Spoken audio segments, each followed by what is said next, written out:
এই যে আপনারা দেখেন আগস্ট জুলাইয়ের পরে 3 মাস ওবায়দুল কাদের দেশে অবস্থান করেছিল। 3 মাস পরে ওবায়দুল কাদেরকে কার ইন্ধনে বাংলাদেশ থেকে ইন্ডিয়ায় পাচার করে দেওয়া হলো? কিভাবে গেল? প্লেনে তো যায় নাই ভাই, কারণ এয়ারপোর্টের ইমিগ্রেশন তাকে ধরে ফেলতো যে ওবায়দুল কাদের তো পাসপোর্ট আছে। আচ্ছা, পাসপোর্ট তিনি না তো ফেক পাসপোর্ট মনে করেন বানাইলো, কিন্তু ফেক পাসপোর্ট বানানোর পরেও তো তার চেহারাটা কম বেশি সবাই চিনে। ওবায়দুল কাদেরকে ইমিগ্রেশনে আটকা ফেলাইতো। এটা মূলত আসিফ নজরুল, আসিফ নাহিদ বলেন, এরা প্রচুর টাকা কামাচ্ছে ভাই। যে টাকা যেমনে দিচ্ছে ওইভাবে কামাচ্ছে। কামাই আওয়ামী লীগের নেতাকর্মীদেরকে আপনার পুনর্বাসন করার চেষ্টা করছে, পার্টি নেতাদেরকে ধরছে। এখনও দেশে অনেক নেতাকর্মীরা আছে আওয়ামী লীগের। এখন আপনি যদি খোঁজ নেন, স্বরাষ্ট্রমন্ত্রী আছে আসাদুজ্জামান কামাল, ও এখনও দেশে অবস্থান করছে।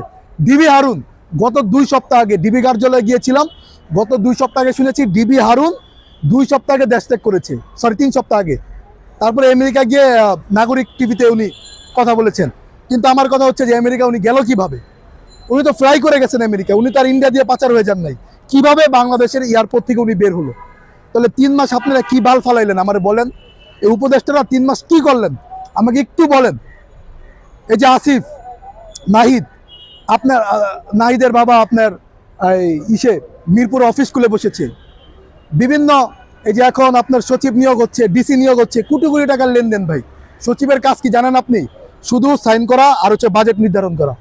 সচিবের কাজ হচ্ছে রাস্তা দ্বারা এখানে ট্রাফিকের নিয়ন্ত্রণ করা না, ওদের কাজ হচ্ছে বাজেট নিতে। আসিফ নাহিদ জানতো যে দেশ থেকে এমন পালাতে হবে, অন্য পালাতে হবে, তো এই দায়িত্বটাই নেই। দায়িত্ব নিচ্ছেন, ট্রাফিকের দায়িত্ব পালন করতেছেন। ট্রাফিকের জন্য যে ছাত্রদেরকে নিয়োগ করতেছেন, নিয়োগ দিচ্ছেন এখন পর্যন্ত। এই যে আওয়ামী লীগের হাসানাত গতকালকে বলছে যে আমরা কাউন্সিলরদেরকে আবার প্রতি এলাকায় পূর্ণ নির্ধারণ করবো, তাদের নিয়ে নতুন দল গঠন করব। তাহলে কাউন্সিলর কি আপনার বাবা মানে কাউন্সিলরদেরকে নিয়ন্ত্রণ করছে? শেখ হাসিনা নিয়ন্ত্রণ করছে কাউন্সিলরদেরকে।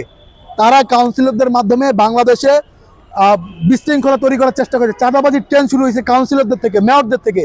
আপনারা সেই আওয়ামী লীগের ফেসিবাদের লোকদেরকে নিয়ে কিংস পার্টি এবং এই দলকে বড়সড় করার জন্য রক্তের ওপর পাড়া দিয়ে শহীদদের সাথে বেইমানি করতেছেন, আবার আবু সাঈদের কবরের সামনে গিয়ে মুনাজাত করে দোয়া করতেছেন। আরে ভাই, 2 মুখে কাহিনী বাদ দেন, বুঝছেন? একদম বাংলা কথা বললাম, কদিন পর পিটানি খাবেন, তখন ভাল লাগবে। সাধারণ শিবিররা যেই পরিমাণ অত্যাচার জুলুম সহ্য করেছে, ছাত্রদল বলেন, বিভিন্ন রাজনৈতিক সংগঠনের নেতাকর্মীরা যেই পরিমাণ টর্চার হয়েছে, তারা কিন্তু এখন পর্যন্ত আওয়ামী লীগের পক্ষে মুখ খুলে নেই। আর আপনারা কেন্দ্রীয় সমন্বয়ক হয়ে আপনারা আওয়ামী লীগকে পুনর্বাসন করার চেষ্টা করছেন। আসিফ নজরুল সরাসরি রয়্যাল এজেন্ট ভাই। আমার মতো একটা ছোট ছেলে সামান্য আওয়ামী লীগের বিরুদ্ধে বক্তব্য দেওয়ার কারণে 2023 সালে দেশ ছেড়ে চলে যেতে হয়েছে। তো আসিফ নজরুল এমন কিচ্চারের বাল, আমার এই জিনিসটা আমার মাথায় ঢোকে না যে আওয়ামী লীগের বিরুদ্ধে এত লড়াই সংগ্রাম করার পরও ইলিয়াস পিনাকি তারা দেশ ছেড়ে পালালো, কিন্তু আসিফ নজরুল এই দেশেই থাকলো। আবার এখন উপদেষ্টা, আবার ফারুকের মতো একটা যে আপনার পর্ণ ভিডিওর কারিগর মুস্তফা সরোয়ার ফারুকী। বাংলাদেশের ডিভোর্সের সংখ্যা বেড়েছে এই মুস্তফা সরোয়ার ফারুকীর মুভি নাটক দেখে।